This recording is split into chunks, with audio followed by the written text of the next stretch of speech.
தொழிலாளர் சொந்தங்களுக்கு சில செய்திகளை சொல்ல வேண்டும் என்று இந்த பொதுக்கூட்டத்தையும் இதுபோன்று பல்வேறு நிகழ்ச்சிகளையும் நலத்திட்ட உதவிகளையும் நாம் இந்த நாளிலே காலையில் இருந்து இதுவரை நாம் செய்து கொண்டிருக்கிறோம். அன்பிற்கினிய சகோதரர்களே, 18வது நூற்றாண்டிலே 19வது நூற்றாண்டுடைய துவக்கத்திலே உலக அளவிலே தொழிலாளர்கள் 18 மணி நேரம் அல்லது 15 மணி நேரம் அடிமையை போன்று அவர்களை ஒரு அடிமையை போன்று வேலை வாங்கி கொண்டிருந்தார்கள். எனவே அமெரிக்கா, பிரான்சிஸ், ரஷ்யா போன்ற நாடுகளிலே இந்த 15 மணி நேர வேலையில் இருந்து தொழிலாளர்களுக்கு 8 மணி நேர வேலை, 8 மணி நேர ஓய்வு, 8 மணி நேர உறக்கம் என்று ஒரு நாளை 24 மணி நேரத்தை 3ஆக பிரித்து அந்த தொழிலாளர்களுக்கு அவருடைய உழைப்புக்கு ஏற்ற ஊதியத்தை வழங்க வேண்டும். அந்த தொழிலாளர்களுக்கு தொழில் பாதுகாப்பு சட்டத்தை உருவாக்க வேண்டும். அந்த தொழிலாளர்களுக்கு என்று அவர்கள் 60 வயதை கடந்து விட்டால் அவர்களுக்கு தேவையான காப்பு நிதி, அதாவது பென்ஷன் என்ற திட்டத்தை உருவாக்க வேண்டும். இப்படி ஆண் பெண் இரு பாலார் தொழிலாளர்களுக்கும் தொழில் பாதுகாப்பு சட்டத்தை உருவாக்க வேண்டும் என்ற குரல் அமெரிக்கா, ரஷ்யா, பிரான்சிஸ், இங்கிலாந்திலே ஒரு சாசன இயக்கம் என்ற இயக்கத்தின் சார்பாக மிக பெரும் போராட்டங்களும் புரட்சிகளும் இந்த உலகம் முழுவதும் வெடித்தது. அதனுடைய விளைவாக கிட்டத்தட்ட 1895 மிகப்பெரிய ஒரு போராட்டம் அமெரிக்காவிலே சிகாகோ நகரத்திலே 3 லட்சம் தொழிலாளர்கள் 2 நாட்கள் வேலை நிறுத்த போராட்டத்தை ஏற்பாடு செய்தார்கள். அந்த போராட்டத்திற்கு பின்னால் மிகப்பெரிய ஒரு மாநாடு மே 1 அன்று நடந்தது. அந்த மாநாட்டிலே கடைசியாக மாநாடு முடிந்துவிட்டு ஒரு 200 தொழிலாளர்கள், கடுமையான மழை பெய்ததின் விளைவாக மழை நின்றுட்டு சொல்லி அந்த மைதானத்திலே அவர்கள் அமைதி காத்து ஓரமாக நின்று கொண்டிருந்தார்கள். திடீரென்று உங்களுக்கு தெரியும், அரசாங்கம் அந்த போராட்டத்தை கடைசி வரை அமைதியாக அனுமதித்து விட்டு எங்கிருந்தோ ஒரு குண்டு வந்து அந்த தொழிலாளர்கள் இருந்த பகுதியிலே விழுந்தது. காவல்துறை அதில் பாதிக்கப்பட்ட உடனேயே அந்த தொழிலாளர்கள் மீது அரசு பயங்கரவாதத்தை கட்டவிழ்த்து விட்டதன் விளைவாக 15 தொழிலாளர்கள் கொலை செய்யப்பட்டார்கள். அடித்து துப்பாக்கியால் சுட்டு பல்வேறுபட்ட கொடுமைகள் அந்த தொழிலாளர்கள் மீது இழைக்கப்பட்டது. அந்த தொழிலாளர்களுடைய அந்த சவ ஊர்வலத்திலே 5 லட்சம் தொழிலாளர்கள் பங்கெடுத்தார்கள். அதற்கு பின்னால் மே 1ஆம் தினம் அந்த தொழிலாளருடைய நினைவு தினத்தை மே 1 கொண்டாடினார்கள். அந்த சிகாகோ தியாகிகளுடைய தினத்தை உலகளவிலே 40 நாடுகளில் இருக்கக்கூடிய தொழிற்சங்கங்கள் ஒன்று கூடி முதல் மே தினத்தை ரஷ்யாவிலே ஒரு ரஷ்ய புரட்சியின் விளைவாக ஏற்பட்ட அந்த தொழிலாளர் அந்த அரசு கொண்டாடியது 139 ஆண்டுகள் ஆகிறது. மே தின கொண்டாட்டம் இந்தியாவிலே 102 வருடங்கள் ஆகிறது மே தின கொண்டாட்டம். அந்த முதல் மே தின கொண்டாட்டம் உச்ச நீதிமன்றத்திலே கடற்கரை ஓரத்திலே சிங்கார வேலர் கலந்து கொண்ட அந்த முதல் இந்தியாவில் ஏற்பட்ட மே தின கொண்டாட்டத்தை இன்று 102வது மே தின கொண்டாட்டத்தை மிக எழுச்சியோடு SCTU தொழிற்சங்கம் தொழிலாளர்களுடைய உரிமைக்காக தியாகம் செய்த சிகாகோ தியாகிகளை போற்றும் வண்ணமாகவும் நாம் போராடி உயிர் நீத்து பெற்ற அந்த தொழிலாளர் உரிமைகளை நாம் பாதுகாக்க வேண்டும். அதற்கான ஆபத்து இந்த மோடி அரசின் வாயிலாக வந்திருக்கிறது என்ற செய்தியை இந்த தேசத்துடைய தொழிலாளர்களுக்கு சொல்வதற்காகத்தான் இந்த மே தின கொண்டாட்டத்தை SGTU தொழிற்சங்கம் இங்கே சீரும் சிறப்புமாக நாம் கொண்டாடி வருகிறோம். எனவே அன்பிற்கினிய சகோதரர்களே, இந்த நாளிலே தொழிலாளர்களுடைய உரிமைகள் என்பது ஒவ்வொரு ஆண்டும் தொழிலாளர் உரிமைகளுக்காக நாங்கள் போராடி கொண்டே இருக்கிறோம். இன்னைக்கு வரைக்கும் போராடிக்கிட்டு இருக்கிறோம். எப்பொழுதுமே இந்த தொழிலாளருடைய சட்டங்கள் வந்தாலும் முதலாளிகள் என்ன செய்வதில்லை, அதை நடைமுறைப்படுத்த மாட்டாங்க. அதாவது கச்சா எண்ணெய் விலை குறைத்தாலும் பெட்ரோல் விலையை குறைக்க மாட்டார்கள். அதே மாதிரிதான் உலகளவிலே எல்லா விலையும் குறைஞ்சாலும் மார்க்கெட்ல கடையில் அவ்வளவு சீக்கிரமா குறைக்க மாட்டாங்க. ஏனென்று சொன்னால் அப்படிதான் தொழிலாளர்களுக்கு சட்டங்கள் புத்தகத்திலே இருந்தாலும் அதை போராடி பெற்றால் மட்டும்தான் அது நடைமுறைக்கு வரும். அதற்காகத்தான் தொழிற்சங்கங்கள் அமைக்கப்பட்டிருக்கிறது. தொழிற்சங்கத்தின் நோக்கம் என்ன? தொழிலாளர்களுடைய அந்த உரிமைகளை போராடி பெற்று அவருடைய உரிமைகளை பெற்று தர வேண்டும். அதே மாதிரி தொழிலாளர்களுக்கும் முதலாளிகளுக்கும் பாலமாக இருந்து தொழிலாளர்களுடைய உரிமைகளையும் பாதுகாக்க வேண்டும். அதே நேரம் முதலாளிகளுடைய உரிமைகளையும் நிலைநாட்ட வேண்டும்.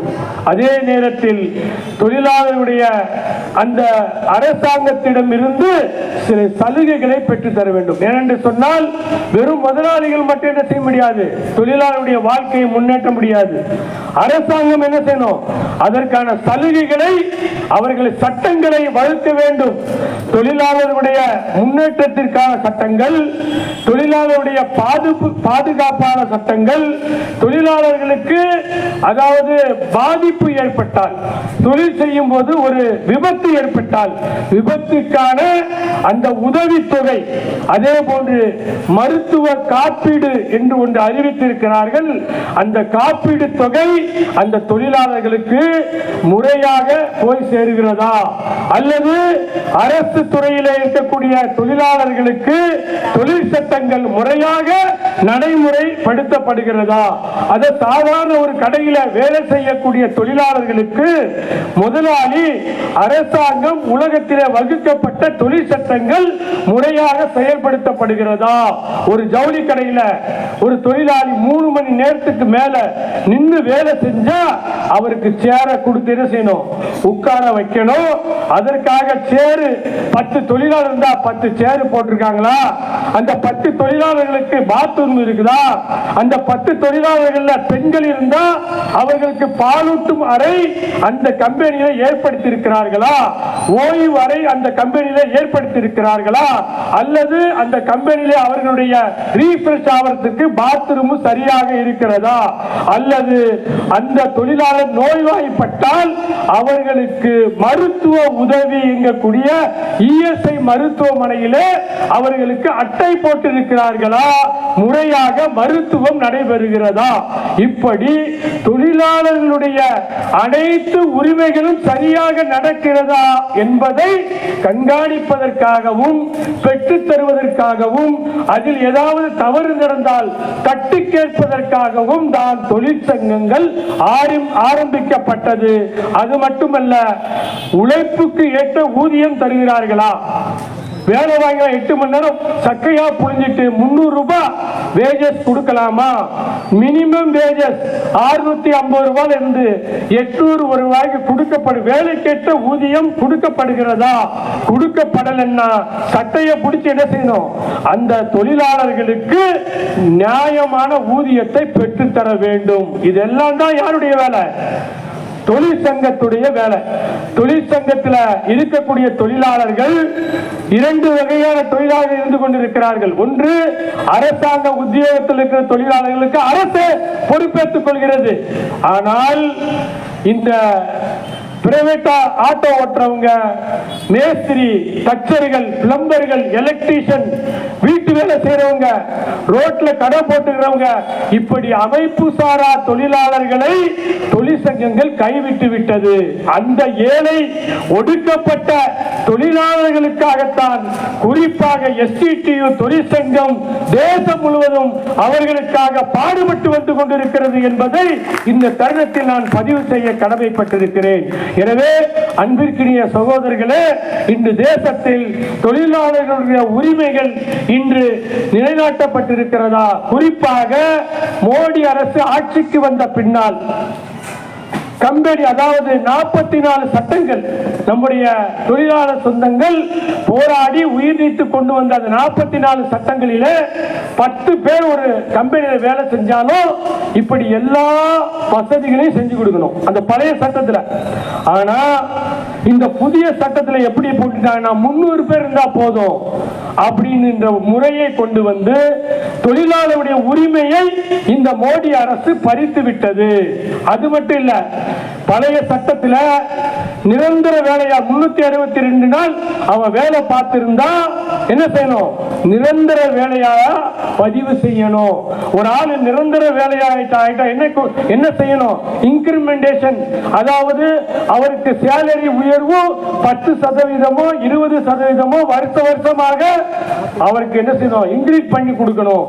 எல்லா உரிமைகளையும் நான் சொன்ன மருத்துவம், அதே மாதிரி சம்பள உயர்வு, பணி பாதுகாப்பு, விபத்துக்கு உண்டான உதவிகள், அவருக்கு திருமண உதவிகள், பெண்களா இருந்த பிரசவ உதவிகள், இது எல்லாத்தையும் செய்யணும். அதனால மோடி கவர்மெண்ட் வந்த பின்னாடி கம்பெனி ஆக்டை மாத்திட்டாங்க.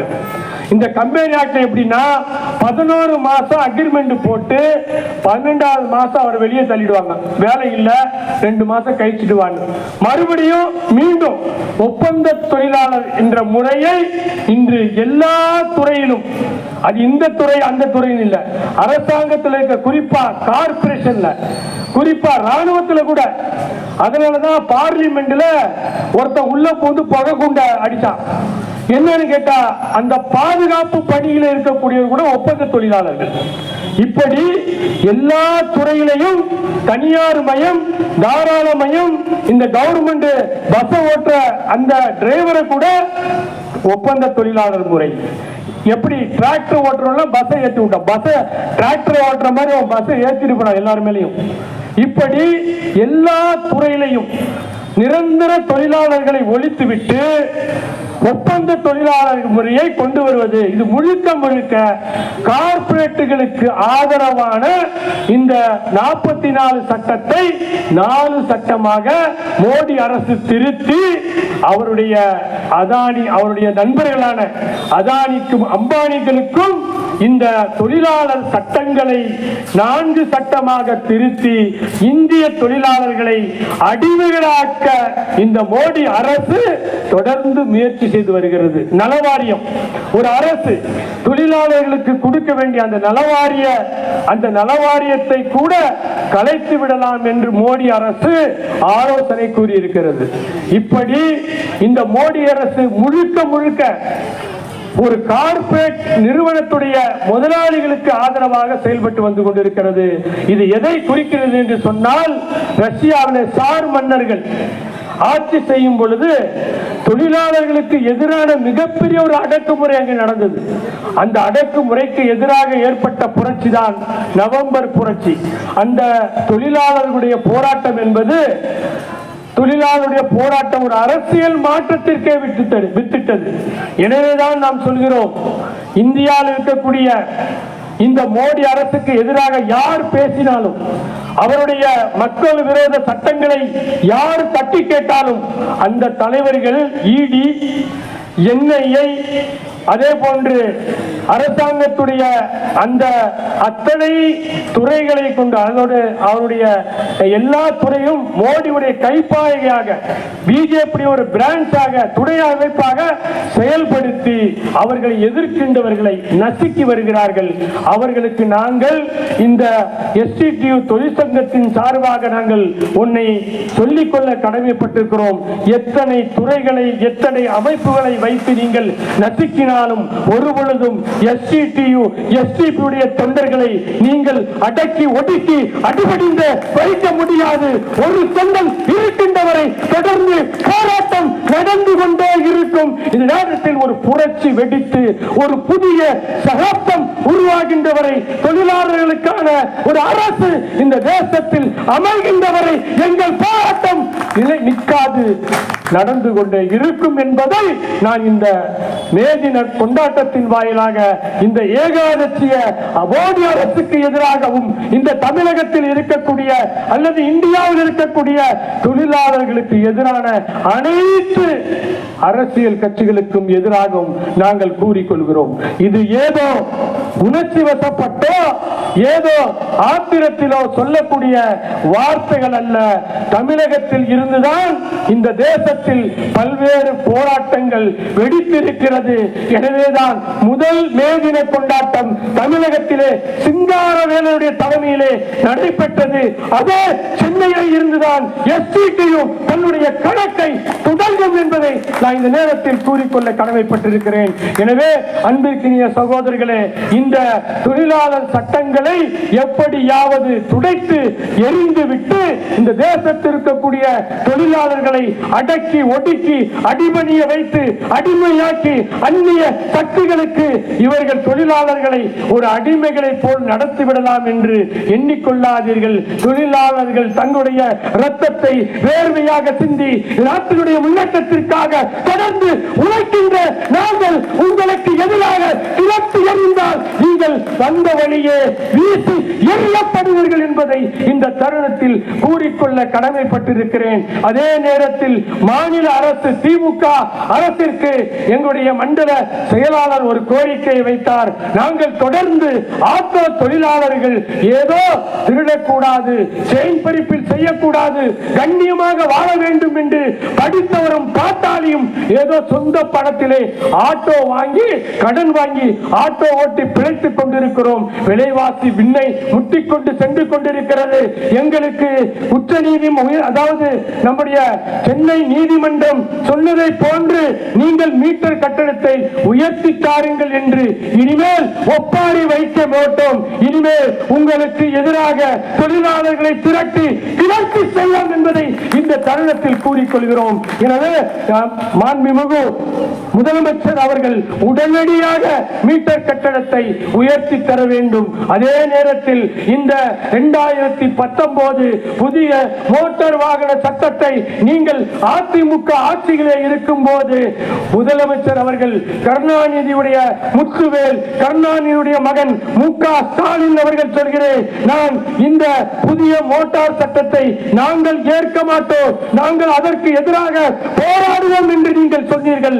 ஆனால் நீங்கள் 2020 ஆட்சிக்கு வந்த பொழுது நவம்பர் 21ஆம் நாள் நீங்கள் ஜியோ பாஸ் செய்து புதிய மோட்டார் வாகன சட்டத்தை தமிழகத்திலே நாங்கள் அமல்படுத்துவோம் என்று சொன்னது தொழிலாளர் சொந்தங்களிலே வேதனைகளே ஏற்கனவே கொரோனாவிலே பாதிக்கப்பட்டு தொழிலிருந்த எங்களுடைய தொழிலாளர் சொந்தங்கள் மோட்டார் வாகனத்தை வைத்து பிழைத்துக் கொண்டிருக்கக்கூடிய சாமானியருடைய நெஞ்சிலே வேலை பார்த்திருக்கிறீர்கள். நீங்கள் ஆட்சியிலே இருக்கும் போது ஒன்று, ஆட்சிக்கு வந்த போது என்ற இரட்டை நிலை என்பது மோசமானது.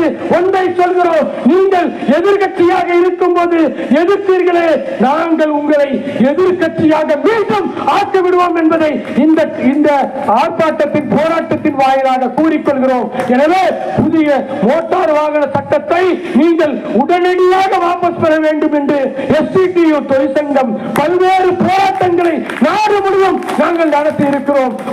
முதலமைச்சர் அவர்களே, உங்கள் காதுகளுக்கு கேட்கவில்லையா? இங்கே இருக்கக்கூடிய தொழிலாளர்கள் ஒரு ஆட்டோவையோ ஒரு சாதாரண ஒரு ஜீப்பையோ ஒரு அம்பாசிடரையோ வேலையோ வைத்து பிழைப்பை போட்டுக் கொண்டிருக்கக்கூடிய மோட்டார் வாகன இந்த சட்டத்திலே மோட்டார் வாகன தொழிலாளர் வயிற்றிலே நீங்கள் அடிக்காதீர்கள். அப்படி அடித்தவர்கள் வாழ்ந்ததாக சரித்திரம் இல்லை என்பதை இந்த தருணத்தில் உங்களுக்கு கூறிக்கொள்ள கடமைப்பட்டிருக்கிறேன். இந்த புதிய மோட்டார் வாகன சட்டம் என்னங்க? முன்னாடி பழைய மோட்டார் வாகன சட்டம் என்ன தெரியுமா? ஒருத்தர் குடிச்சிட்டு வண்டி ஓட்டினா 1000 ரூபாய் ஃபைன், ஆனால் புதிய மோட்டார் வாகன சட்டத்திலே 10,000 ரூபாய் ஃபைன். அந்த வண்டியில 4 பேர் பின்னாடி இருந்தா அவங்க எல்லாரும் 10,000 ரூபாய் கட்டணும். இதுதான் புதிய மோட்டார் வாகன சட்டம், அதாவது சட்டம். அதே மாதிரி எஃப்சி கட்டணம் 15 வருட அந்த ஆட்டோ ஓடக்கூடாது. அப்படி அது எஃப்சிக்கு கொண்டு போனா எஃப்சி கட்டணம் 50,000, ஆட்டோ விலையே 25,000, ஆட்டோ விலை 25,000, எஃப்சி கட்டணம் 50,000. அதே போன்று எல்லா பயனும் 150 மடங்கு. சாலை விதிகள் என்ற அடிப்படையில் போய்கிட்டே இருக்கும்போது போட்டோ எடுத்துருவான். வெள்ளையா இருக்கிறோம் பொய் சொல்ல மாட்டான்ற மாதிரி கம்ப்யூட்டர்ல போட்டோ எடுத்துட்டா ஆட்டோ தொழிலாளர்கள் தன்னுடைய வாகனத்தை எஃப்சிக்கு கொடுக்கும் போது ஒரு பெரிய லிஸ்ட் கொடுப்பாங்க. உங்களுக்கு ஃபைன் இவ்வளவு வந்துருச்சு, 60,000 ரூபாய், ஆட்டோவே 10,000 ரூபாய் வச்சுக்கன்னு சொல்லி கொடுத்துட்டு வந்துடும். அப்படிதான் இப்படி சாலை விதிகள் என்ற அடிப்படையில் அது எல்லாம் ஆன்லைன்ல ஆக்கிட்டாங்களாம். நாடு முன்னேறிச்சா, டிஜிட்டல் இந்தியா. ஆன்லைன்ல நீ என்ன போடுன்றது உனக்கும் உன் முதலாளிக்கு தான் தெரியும். இப்படி இந்த நாட்டு மக்களை, சாமானிய மக்களை நசுக்குவதற்காக புதிய புதிய என்ற பெயரிலே பல்வேறு நச்சு சட்டங்களை கொண்டு வருகின்ற மத்திய அரசுக்கும் மாநில அரசுக்கும் நாங்கள் ஒன்று சொல்ல கடமைப்பட்டிருக்கிறோம். எப்படி ரஷ்யாவிலே நவம்பர் புரட்சி, தொழிலாளர் புரட்சி ஆட்சி மாற்றத்திற்கு வழிவகுத்ததோ அதே போன்ற ஒரு தமிழகத்திலும் இந்தியாவிலும் மிகப்பெரிய ஆட்சி மாற்றத்திற்கு தொழிலாளர்களுடைய போராட்டம் வழிவகுக்கும் என்பதை எதாட்சிக்கார சக்திகளுக்கு கூறிக்கொள்ள கடமைப்பட்டிருக்கிறேன். இப்படி இந்த புதிய மோட்டார் வாகன சட்டத்தை நீங்கள் வாபஸ் பெற வேண்டும். அப்படி வாபஸ் பெறவில்லை என்று சொன்னால் ஜனநாயகத்தை மீட்போம், இல்லை என்று சொன்னால் மரணம் அடையும் என்ற போராட்டத்தை அறிவிக்க வேண்டிய நிலைக்கு தொழிலாளர்களை தள்ளிவிடாதீர்கள். எனவே அன்பிற்கினிய சகோதரர்களே, இந்தியாவுடைய இந்த அமைப்பு சட்டங்கள் என்பது தொழிலாளருடைய விரோத சட்டங்களாக பிஜேபி ஆட்சியிலே மாறிக்கொண்டிருக்கிறது. நம்முடைய முன்னோர்கள் தேசத்துடைய வளர்ச்சிக்காக, நாட்டிற்கக்கூடிய சாதாரண மக்களுடைய வளர்ச்சிக்காக ஏற்படுத்திய 305 பொதுத்துறை நிறுவனங்களிலே 65 நிறுவனங்களை இந்த அரசு தனியாருக்கு விற்றிருக்கிறது. அதில் காங்கிரசும் பிஜேபியும் ஒரு நாணயத்தில் இரு பக்கங்களாக செயல்படுகின்றது. திமுக அரசும் கடந்த காலத்திலே தொழிலாளர்கள் 12 மணி நேரம் வேலை செய்ய வேண்டும் என்ற அறிவிப்பை மு.க. ஸ்டாலின் அவர்கள் அறிவித்தபோது அவருடைய எல்பிஎஸ் அமைப்பு அதற்கு எதிராக நின்றது. எஸ்டிபியும் தமிழகம் முழுவதும் போராட்டம் நடத்தியது. போன்ற மேதினத்திலே, சொந்த மேதினத்திலே முதல்வர்கள் அந்த சட்டத்தை வாபஸ் வாங்கினார்கள். எனவே இங்க இருக்கக்கூடிய திமுக அரசாக இருக்கட்டும், எந்த அரசாக இருக்கட்டும், இந்த தேசத்திலே தொழிலாளருடைய முன்னேற்றம் தான் தேசத்தின் முன்னேற்றம். எனவே தொழிலாளர்களை தாய் உள்ளத்தோடு பார்க்கக்கூடிய ஒரு அரசியல் அமைப்பை எஸ்டிடியு தொழிற்சங்கம் உருவாக்குவதில் மிகப்பெரிய பங்காற்றும் என்பதை 2020-26 நிரூபித்து காட்டுவோம். எனவே இந்த அரசாங்கத்திற்கு நாங்கள் ஒன்றை கூறிக்கொள்ள கடமைப்பட்டிருக்கிறோம். நீங்கள் தனியார் மயம், தாராள மயம் என்ற அடிப்படையிலே எங்களுடைய முன்னோர்கள் உருவாக்கிய, இந்த தேசத்தின் வளர்ச்சிக்காக உருவாக்கிய பொதுத்துறை நிறுவனங்களை நஷ்டம் என்ற அடிப்படையிலே 65 நிறுவனங்களை விற்றிருக்கிறார்கள். எல்ஐசி மிகப்பெரிய இந்தியா மக்களுடைய அசட், இதெல்லாம் இந்திய மக்களுடைய சொத்து. இது மோடியும் அமித்ஷாவுடைய அவங்க அப்பா முட்டு சொத்து அல்ல. இந்த தேசத்தில் இருக்கக்கூடிய பல லட்ச தொழிலாளர்கள் ரத்தத்தை வேர்வையாக சிந்தி உருவாக்கின சொத்துக்களை நீங்கள் விற்க முற்பட்டால் ஒருவரும் எஸ்டிடியு தொழிற்சங்கம் அனுமதிக்காது என்று இந்த நேரத்திலே கூறிக்கொள்ள கடமைப்பட்டிருக்கிறோம். அதற்கு எதிராக நாங்கள் போராடுவோம். புலி இழுக்கவரை போராடுவோம். போராட்டம் தான் எங்களுடைய வாழ்க்கை. நீங்கள் சிறையில் அடைத்தாலும், ஈடியை அனுப்பினாலும், எண்ணெயை அனுப்பினாலும் சத்தியத்திற்காக உறுதியாக நின்று தொழிலாளர்களுக்காக எஸ்டிடியு, எஸ்டிபிஐ போராடும் போராடும் போராடும் என்பதை நாங்கள் தெரிவித்துக் கொள்கிறோம். அதே போன்று அமைப்பு சாரா தொழிலாளர்களுக்காக இந்த தேசத்தில் சட்டங்களை வகுக்க வேண்டும். ஏன் தெரியுமா? உலகம் முழுவதும் 1 மணி நேரத்துக்கு 25 லட்சம் தொழிலாளர்கள் நோய்வாய் 16 கோடி தொழிலாளர்கள் நோய்வாய்ப்படுகின்றார்கள். கம்பெனியில வேலை செய்யக்கூடியவர்கள், தொழில் செய்யக்கூடியவர்கள் ஒரு 15 நிமிடத்தில் 125 பேர் செத்து மடித்துக் கொண்டிருக்கிறார்கள். வருஷத்திற்கு 25 லட்சம் பேர் செத்து மடிகின்றார்கள். பாராளுமன்றத்திலே தொழிலாளர்களை பற்றிய விவாதம் நடைபெறுகிறதா? இதற்காக இந்த பாராளுமன்றம் செயல்படுகிறதா? நாடாளுமன்றம் செயல்படுகிறதா? அப்படி இல்லை என்று சொன்னால் நாங்கள் மக்கள் மன்றத்திலே மக்களை திரட்டி உங்களை செயல்பட வைப்போம், நிர்வகிப்போம் என்பதை இந்த தருணத்தில் கூறிக்கொள்கிறேன். இந்த அரசு இந்த நாட்டில் இருக்கக்கூடிய தொழிலாளர்கள் உரிமைகளை பாதுகாப்பதற்காக சட்டங்களை இயற்ற வேண்டும். தொழிலாளர்களுக்கு அவர்கள் தொழில் செய்யும் பொழுது 8 மணி நேரம் நாங்க வேலை செய்ய முடியும். இதுதான் யதார்த்தமான நம்முடைய உடல் அமைப்பு. அதற்கு மேல் வேலை செய்தால் அவன் என்ன செஞ்சிருவான்? சீக்கிரமா செத்துருவான். இந்த புதிய தொழில் சட்டத்தில் 4 நாள் வேலை செஞ்சான்னு ஒரு இனிப்பை தடவுறான். அதுக்குள்ள ஒரு விஷம் இருக்கு. அது என்னன்னா 4 நாள்ல 12 மணி நேரம் வேலை செய்யணும். கொஞ்ச நாள்ல 12 மணி நேரம் வேலை செஞ்சு அவன் கத்துக்கிட்டான்னு சொன்னா 6 நாள் வேலை வாங்குவான். அப்புறம் 12 மணி நேரம் வேலை செஞ்சு வீட்டில் போய் படுத்துருவான். அவன் குழந்தைகளை கவனிக்க முடியாது, மனைவியை கவனிக்க முடியாது, தாயை கவனிக்க முடியாது, தேசத்திற்காக போராட முடியாது. ஒரு அடிமை சமூகத்தை உருவாக்குவதற்கு பிஜேபி முனைகிறது என்று சொன்னால் அவர்கள் எதிலிருந்து பாடம் படிக்கிறார்கள் என்று சொன்னால் மனு என்கக்கூடிய புத்தகத்திலே எழுதி வைத்திருக்கிறார்கள். தொழிலாளர்களுடைய உரிமைகளை பறித்து விடுங்கள். அப்படி நீங்கள் பறித்து விட்டால் அவர்கள் உங்களுக்கு அடிமையாக இருப்பார்கள். போராடக்கூடிய அந்த உணர்வு செத்து போய்விடும். செத்த பிணமாகி விடுவார்கள், அடிமையாகி விடுவார்கள். இந்த தேசத்திலே பிஜேபி நிரந்தரமான பிரதமர் நரேந்திர மோடியும் இந்த நாட்டில் ஒரே கட்சி, ஒரே மொழி, ஒரே வேதம், ஒரே மதம் என்ற அந்த மதம் பிடித்த பிஜேபியுடைய சித்தாந்தம் நிலைப்படுத்தப்படும். அதற்காகத்தான் அவர்கள் தொழிலாளர்களை அடிமைப்படுத்துவதற்கு எதையாவது ஒன்றை கொண்டு வந்து விடலாம் என்று எண்ணிக்கொண்டிருக்கிறார்கள். நாங்கள் பிஜேபிக்கும் அவருடைய வகைராக்களுக்கும் சொல்கிறோம், நீங்கள் தொழிலாளர்களுக்கு எதிராக எதையாவது கொண்டு வாருங்கள். ஆனால் எஸ்சிடியும் எஸ்சிபியும் அதற்கு எதிராக போராடும். நாங்கள் இருக்கின்ற வரை இந்த தேசத்தில் இருக்கக்கூடிய தொழிலாளர்களை அரணாகும் என்று பாதுகாப்போமே தவிர ஒரு பொழுதும் அவர்களை நீங்கள் எள்ளி களவாட முடியாது என்பதை அறுதியிட்டு உறுதியிட்டு இந்த நேரத்திலே நாங்கள் கூறிக்கொள்ள கடமைப்பட்டிருக்கிறோம். அதே நேரத்தில் இந்த அரசு இந்தியாவில் இருக்கக்கூடிய தொழிலாளர்களுக்கு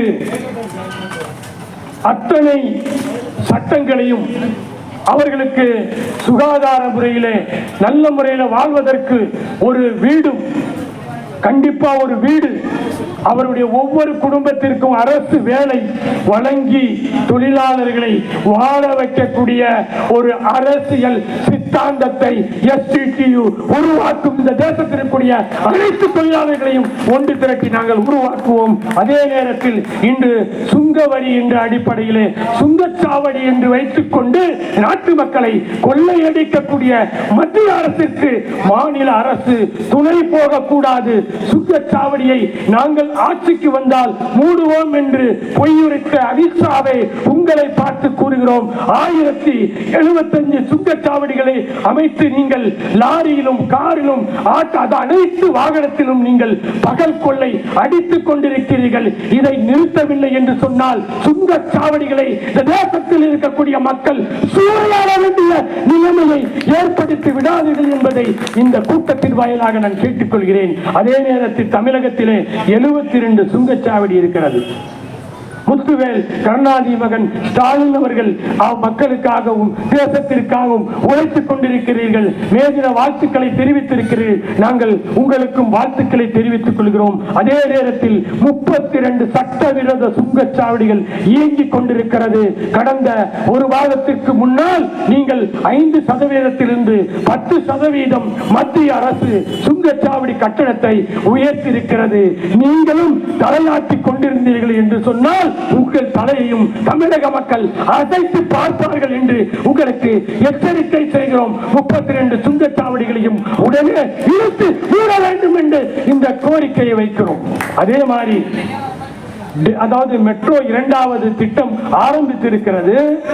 அந்த இரண்டாவது மெட்ரோ திட்டம் இந்த மதுரை வாயில இருந்து கூடுவாஞ்சேரி சோழிங்கநல்லூர் வரைக்கும், பூந்தமல்லியில் இருந்து அந்த எண்ணூர் வரைக்கும், அதே மாதிரி மதுரை வாயிலிருந்து கோயம்பேடு, இப்படிப்பட்ட ஒரு இரண்டாவது திட்ட இது மெட்ரோ திட்டத்தை ஆரம்பித்திருக்கிறார்கள்.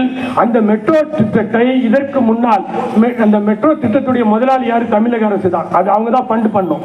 மத்திய அரசு ஒரு பர்சன்டேஜ் பண்ணும். ஆனால் இரண்டாவது திட்டத்தை டெல்லி மெட்ரோவிலே ஒப்படைத்திருக்கிறார்கள். இது எவ்வளவு பெரிய அநியாயம்! அதை நாங்கள் திராவிட மாடல் அரசு, நாங்கள் சமநீதி அரசு கூறிக்கொள்ளக்கூடிய ஸ்டாலின் அவர்களே, நீங்கள் உடனடியாக இந்த திட்டத்துடைய அறிக்கையை நம்முடைய மேலாண்மை தலைவர் சாதிக் அவர் பேர், அவர் தான் ஒப்படைத்திருக்கிறார். அங்க இருக்கக்கூடிய மத்தியில் இருக்கக்கூடிய திட்ட மேலாண்மை அமைச்சருக்கு உங்களுக்கு தெரியாம இந்த கான்ட்ராக்ட் போட்டாங்களா, அது என்னன்னு சொல்லி என்ன செய்யணும், நீங்க மக்களுக்கு தெளிவுபடுத்த வேண்டும். தமிழ்நாட்டில் மெட்ரோ திட்டத்தை நீங்கள் எடுத்து செயல்படுத்தினால் அங்கே தமிழர்கள் என்ன செய்வாங்க, மெட்ரோ அந்த ரயில்வேல வேலை செய்வாங்க, தமிழ்ல மக்களுக்கு என்ன பதில் சொல்வார்கள். அங்கே என்ன செய்யும், தமிழ்நாட்டு மக்களுக்கு இலகுவாக இருக்கும். அந்த கான்ட்ராக்ட் டெல்லிக்கு போயிடுச்சுன்னு சொன்னா அவன் வடநாட்டுக்காரன் தான் வேலைக்கு எடுப்பான். தமிழ்நாட்டுக்காரனுக்கு கெட் அவுட் தமிழ்நாடுன்னு சொல்லிடுவான். தமிழ்நாட்டு பணத்துல தமிழக மக்கள் டிக்கெட் கொடுத்து போற மெட்ரோல நீங்க டெல்லிக்காரனுக்கு கான்ட்ராக்ட் கொடுத்தீங்கன்னா அதை வேடிக்கை பார்த்து கொண்டிருக்க வேண்டும். அதை எதிர்க்க கூடாது என்று நினைத்தீர்கள் என்று சொன்னால் நீங்கள் எழுதி வைத்துக் கொள்ளுங்கள். தமிழகத்தில் இருக்கக்கூடிய அனைத்து ஜனநாயக சக்திகளையும் ஒன்று திரட்டி எஸ்டிடியு தொழிற்சங்கம் மிகப்பெரிய போராட்டத்தை முன்னெடுப்போம். 26 உங்களுக்கு தலைவலியா மாறிடும். எனவே இந்த கான்ட்ராக்ட் தள்ளுபடி செய்யுங்க, நீங்க எடுத்து செய்யுங்க. தமிழ்நாட்டுடைய தமிழர்களுக்கு வேலை வாய்ப்பை ஏற்படுத்துங்கள். டெல்லியில இருக்கக்கூடிய 56 இன்ச்சு கொண்ட நரேந்திர மோடி மேடை முழுவதும் முழங்கினார், நாங்கள் 2 கோடி பேருக்கு வேலை தருவோம். ஆனால் 12 வருஷம் ஆச்சு, கணக்கு போட்டா 24 கோடி பேருக்கு வேலையை தந்திருக்கணும். ஆனால் 70 லட்சம் வேலை கூட உருவாக்கப்படவில்லை. அப்படி ஒரு பொய்யுரைக்கும் மோடி அரசை எதிர்க்கிறோம் என்று சொல்லக்கூடிய ஸ்டாலின் அவர்களே, நீங்களும் உண்மையை சொல்ல வேண்டும், உண்மையை செய்ய வேண்டும் என்று தமிழக மக்கள் விரும்புகின்றார்கள். அந்த விருப்பத்தை எஸ்டிடிவி வாயிலாக உங்களுக்கு எடுத்துரைப்பதற்காக இந்த மேதிர மேடையை நான் பயன்படுத்திக் கொள்கிறேன். நீங்கள் உடனடியாக இந்த கான்ட்ராக்டை கேன்சல் பண்ணி நீங்கள் எடுத்து செய்ய வேண்டும் என்று நாட்டு மக்களின் சார்பாக ஒரு கோரிக்கையை தமிழக அரசிற்கு மேடையிலே நான் தொழிலாளர்களுடைய உரிமைக்காக போராடக்கூடிய ஒரு தலைவராக நின்று ஒரு பணிவோடும் துணிவோடும் எச்சரிக்கையோடும் இந்த கோரிக்கையை வைக்கிறேன். நீங்கள் செய்யவில்லை என்று சொன்னால் நாங்கள் தொழிலாளர் சொந்தங்களை திரட்டி போராட வேண்டியிருக்கும், வேற வழி இல்லை. எனவே சகோதர சகோதரிகளே, இந்த மே தினத்திலே ஏதோ கொடியை ஏற்றிவிட்டு நாம் மிட்டாயை கொடுத்து விட்டு 4 பேருக்கு மோனை கொடுத்து விட்டு செல்வதற்கு அல்ல. இந்த தேசத்திலே மிகப்பெரிய ஆபத்து பிஜேபி RSS என்ற மிகப்பெரிய தொழிலாளர் விரோத ஒரு அரசு அமைந்திருக்கிறது என்று அந்த அரசை வீட்டுக்கு அனுப்பினோமோ அப்பொழுதுதான் உண்மையான மேதின மேடையாகவும் மேதின கொண்டாட்டமாகவும் இருக்கும் என்பதை எஸ்டிடியு தொழிற்சங்கம் உறுதியிட்டு நாங்கள் கூறுகிறோம். அப்படிப்பட்ட மேதினத்தை உருவாக்கக்கூடிய இலக்கை நோக்கி நாங்கள் பயணிப்போம். தேசத்தில் இருக்கக்கூடிய தொழிலாளர் சொந்தங்களை சாதி, இனம், மதம், மொழியை கடந்து நாங்கள் நேசிப்போம், உயிரை விட நேசிப்போம், ஒன்று திரட்டுவோம். இந்த தொழிலாளர்களுக்கான உரிமையை வழங்கக்கூடிய அரசை மத்தியிலும் மாநிலத்திலும் உருவாக்குவோம். ஜெய் எஸ்டிடியு, ஜெய் ஹிந்த். வாழ்வுக்கு நன்றி கூறி விடைபெறுகின்றேன். இந்த கூட்டத்தை கூட்டத்தை ஏற்பாடு செய்த வடசென்னை மேற்கு மாவட்ட ஏற்பாடு செய்து தலைமையேற்று நடத்தி கொண்டிருக்கக்கூடிய வடசென்னை மாவட்ட தலைவர் மூசா அவர்களே, வரவேற்புரை ஆற்றி அமர்ந்திருக்கக்கூடிய கிளை பொருளாளர் அப்துல் பாரூக் அவர்களை, தொகுப்புரை வழங்கிக் கொண்டிருக்கக்கூடிய வழங்கிய கஜாலி அவர்களே, இங்கே சிறப்பு அழைப்பாளராக எங்கள் அழைப்பை ஏற்று இங்கே பேசி எங்களோடு தோளோடு தோள் நின்றிருக்கக்கூடிய, அதாவது இந்த மாவட்டத்துடைய எஸ்டிபி கொண்டு என்று சொன்னால் நாங்கள் உங்களுக்கு உடனிருப்போம் என்று இந்த மேடையை அலங்கரித்துக் கொண்டிருக்கக்கூடிய எஸ்டிபி மேற்கு மாவட்ட தலைவர் அன்பு சகோதரர் சீனி முகமது அவர்களே, அதே போன்று மேற்கு மாவட்டத்துடைய அமைப்பு செயலாளர் சபீர் பாஷா அவர்களே, ஜியாவுல் ஹக், அதாவது இந்த மாவட்டத்துடைய வர்த்தகர்களுடைய ஒரு மாநாடு 5ஆம் தேதி நடக்க இருக்கிறது. அதில் தொழில் சொந்தங்கள் அந்த மாநாட்டில் நாம் கலந்து கொள்ள வேண்டும். அந்த மாநாட்டுடைய நாயகர் ஜியாவுல் ஹக் மாவட்ட தலைவர் இந்த மேடையிலே அலங்கரித்துக் கொண்டிருக்கிறார். அதே போன்று பாண்டித்துறை நம்மளோடு எப்பொழுதும் தோளோடு தோல் நின்று தொழிலாளர்களுக்காக குரல் கொடுக்கக்கூடிய எங்களுடைய மத்திய சென்னை மாவட்டத்துடைய துணைத் தலைவர் பாண்டித்துறை அவர்களும் இங்கே வந்திருக்கிறார். அதே போன்று எனக்கு முன்னால் இந்த சென்னை மண்டலத்தை ஆற்றல் மிக்க வழிநடப்போடு திறமையாக வழிநடத்திக் கொண்டிருக்கக்கூடிய மாவட்ட, அதாவது மண்டல பொறுப்பாளர் முதமில் பாஷா அவர்களே, அதாவது அதே போன்று இந்த மேடையிலே வடசென்னை மேற்கு மாவட்டத்தின் சார்பாக மிக ஒரு வீர தீர உரையாற்றி அமர்ந்திருக்கக்கூடிய மாவட்ட பொதுச் செயலாளர் அன்பு தம்பி சம்சுதீன் அவர்களே, அதாவது நம்முடைய அழைப்பை ஏற்று எஸ்டிபி கட்சியுடைய ஆற்றல் மிக்கக்கூடிய தமிழக மாநில பொதுச் செயலாளர் கே கரீம் அவர்களே, அதே போன்று இந்த கூட்டத்திலே முன்னிலை வகித்துக் கொண்டிருக்கக்கூடிய மாநகராட்சியுடைய சென்னை மாநகராட்சியுடைய ஆற்றல் மிக்க அன்பு சகோதர செயலாளர் முகமது யாசின் அவர்களே, வடசென்னை மாவட்டத்துடைய செயலாளர் சத்தார் அவர்களே, அதே போன்று அப்துல் அலியார் அவர்களே, ஷானவாஸ் அவர்களே, அபூபக்கர் அவர்களே, இந்த கூட்டத்திலே முன்னிலை வகித்துக் கொண்டிருக்கக்கூடிய மத்திய சென்னத்துடைய தலைவர் காதர் பாஷா அவர்களே, அதே போன்று மத்திய சென்னை மாவட்ட செயலாளர் ஜாவித் அவர்களே, இளங்கோவன் மத்திய சென்னை மாவட்டத்துடைய துணைத் தலைவர் அவர்களே, சரவணன் மத்திய சென்னை மாவட்டத்துடைய துணை செயலாளர் அவர்களே, முருகன் மத்திய சென்னை மாவட்ட செயற்குழு உறுப்பினர் அவர்களே, இஸ்மாயில் வட சென்னை கிழக்கு மாவட்டத்துடைய மாவட்ட செயற்குழு உறுப்பினர்களே, இறுதியாக நன்றி உரை நவில இருக்கக்கூடிய மத்திய சென்னை மாவட்ட பொருளாளர் வெங்கட் அவர்களே, அதே போன்று இங்க பெரும் திரளாக எழுச்சியோடு இந்த கூட்டத்திலே பொறுமை காட்ட எஸ்டிடியு தொழிற்சங்கத்துடைய தலைவர்களே, ஆட்டமிக்கும் உறுப்பினர்களே, எஸ்டிபி கட்சியுடைய தலைவர்களே, யாருடைய பேராவது விடுபட்டிருந்தால் அவருடைய பேர் என்னுடைய உள்ளத்திலே நான் எழுதியதாக நீங்கள் நினைத்துக் கொள்ள வேண்டும். அனைவருக்கும் இந்த நாட்டு மக்களுக்கும் மேதின வாழ்த்துக்களை கூறி விடைபெறுகின்றேன். நன்றி, வணக்கம்.